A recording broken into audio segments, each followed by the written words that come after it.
Minnesota. No, no, no. Ba-doop. Hey guys, my name is Ariel, and today we're going to be talking about the Lakeside Cemetery by Jessica Haas. When I first heard about Jessica's book, I was like, yes, let me read it. Let me support my girl. I need this. But what I wasn't expecting was to love it as much as I did. I gave this book 5 stars, and I cannot wait to tell you why.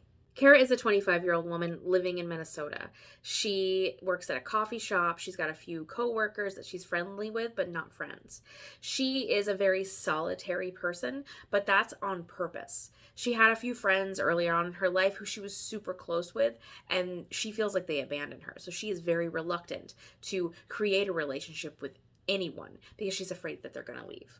So because she's super solitary, she's out there doing the super solitary hot girl shit.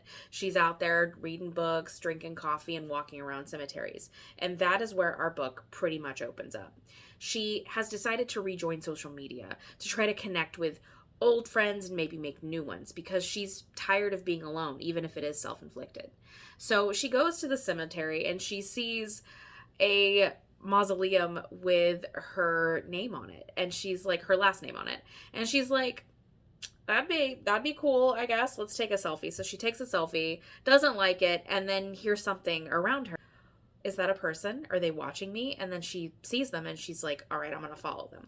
So she follows this person, can't find them, and while she's kind of running around the cemetery that she frequents quite often, she sees a grave marker of a beautiful angel that's standing towering over 3 graves, 2 that are full, 1 that is not. She notices the angel thinks, okay, that would be a pretty cool selfie with that too. The angel has got its praying hands. Well, she looks back and the hands are open and it has something in it. So what does she do? She can't reach it. So what is she going to do? She's going to go and get one of her coworkers that she barely knows and doesn't really hang out with and says, hey, bud, you want to hang out? And he's like, cool, let's get some food. And she's like, no, cemetery. He goes there to help her get whatever is in those hands.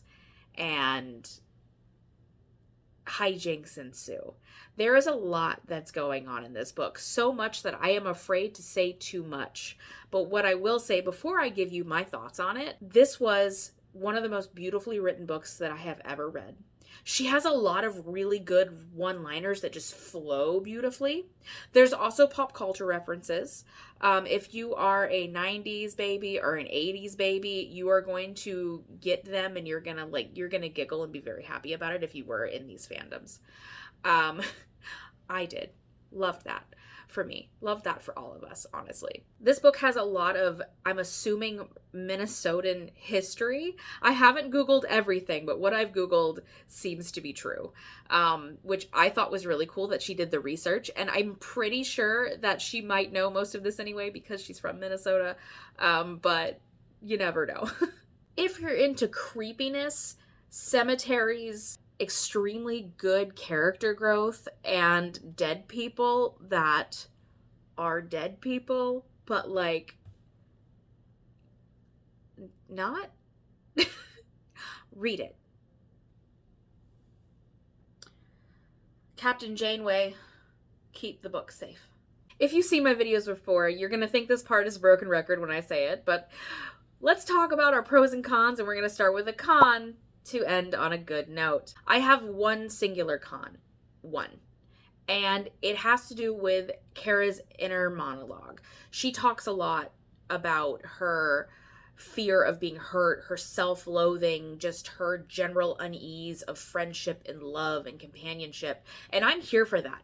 The book needed that. But she does it a little bit too often. And I'm sure that there are people out there that actually do think like that.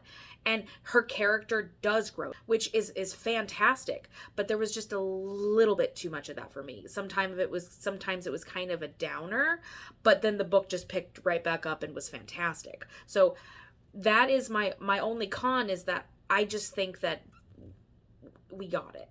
We get it. It was just a little bit too much. Pros.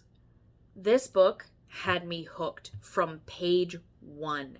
I only read it a little bit when I first picked it up, and I had several days that I had no time to read it, but when I finally had a day off, I made it through it and through it for the rest of the day. It's not an extremely long book. It's like 300 and some odd pages, which is a pretty standard like book size, but I don't typically read books in one whole day unless I am super sucked in, and I was super sucked into this. Another one is, like I mentioned earlier, this book was beautifully written. She had this story in her head that then she put on paper.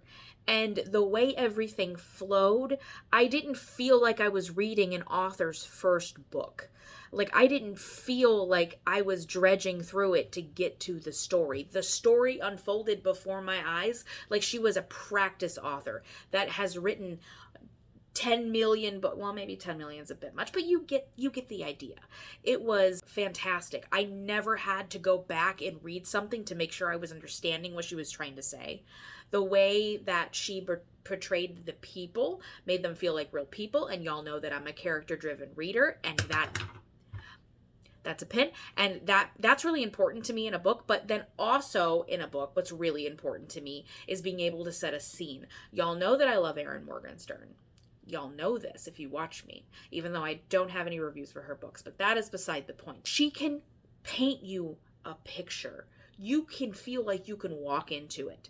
And this book was really close to that. There were these descriptions of the cemetery and the lake, and it sounded beautiful the way it was. And then there was descriptions of the same area 100 years prior. And it sounded beautiful and lush, and I feel like I could have walked into the book and walked right into that time. And I wanted to be there. I wanted to experience it. And to read a book and get that sense, that is so important to me as a reader. I want to be in it. I want to escape from the mess that we're in to what's in my hand. And that meant a lot to me as a reader. One of the biggest pros that I have is our antagonist, our main bad guy. I loved his character because I hated him so much. Like, I thought he was skeezy when he first appeared on the page, but as we get to know him, I'm just like, you're a disgusting, despicable human being. Look at you go. Look at you. I hate you. But I loved reading about him.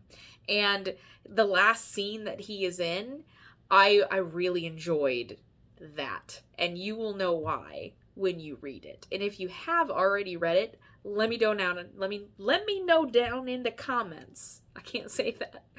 What you thought of his last scene. Like, I loved it. I loved it so much. My last pro, and this is not something I can go into detail with because it would be a major spoiler, but there is something that happens in the book that is just generally devastating. Not just to the characters, but to you. And I will admit, books do make me cry quite a bit. But this moment left me in such shock. I was laying in bed on my stomach. I had the book on a pillow, and I'm like, I'm in it. And then the unthinkable happens, and I clutched my chest, and I went, oh, no. And I'm tearing because it tore me up. It tore me up so bad that I had to stop and go walk around the apartment because it was just, how could you hurt me like this, Jessica? How could you hurt me like this? Me on my day off in my own house. How could you do this? I'm really glad I did, because I was thinking about going to like a coffee shop and reading, because I haven't done that in quite a while, just to get out of the house. And I'm just going to leave that on the floor. I'm glad that I did it because I cried for way too long.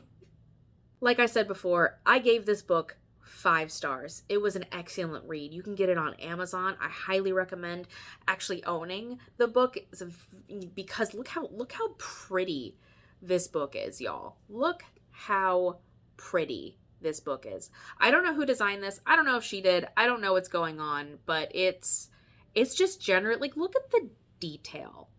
Look at the moon. It's pretty. I think it was like $9.99, and I think the ebook is like $2.99.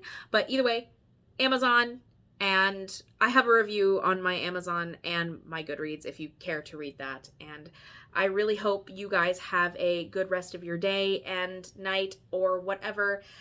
Read books, use your local library, support authors that are doing their own stuff and being awesome at it.